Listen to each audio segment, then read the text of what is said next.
لك يا عيني يا روحي، لكن ان شاء الله بيقبرني هالوش. بدك تطلع من الحاره كمان؟ لا لا بدي بيعها ولا بدي اطلع من الحاره. خير يا رسلان، شوفوا. ما في شيء، سلامتك. بدي اشتري منه الدكانه وبده يبيعني اياها غصب عنه. لا اخي انا ما بدي بيعك الدكان غصب عني. شو الشغله الهبه؟ اوعى اوعى تطول لسانك.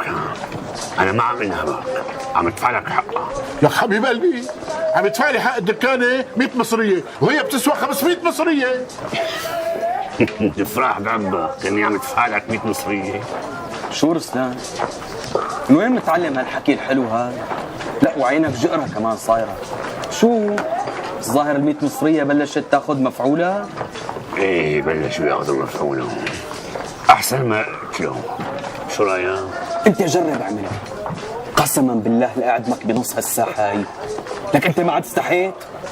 الزلمه ابنه غلط وهرب، شو ذنبه هالمسكين؟ السلام عليكم. وعليكم السلام. القصة ليش طالع خلقه فريز افندي؟ شوفي الله يسرك الله يسرك يا اخي هاشم. اخوك حاطط دابه ودابه مشان الله خلصني منه. انت رجال طيب خلصني منه. شو بدك منه رسلان؟ شو بدي منه يعني؟ بدي الدكانه. اسمع رسلان، قسما بالله باخدك على الكراكون وبضل بقدح فيك قتل، بضل بقدح فيك قتل. ها ذوق على دمك بقى.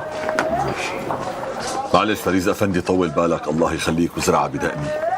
عمي ابن نشأت ما في منه، بس اللي صار فينا ماله قليل بنوب كمان. حقك على راسي عمي، حقك على راسي. شرف اخي شرف على القهوه، خلينا نحكي. شرف لا تواخذونا. شرف. الله معك. امشي روم. طول بالك عمي.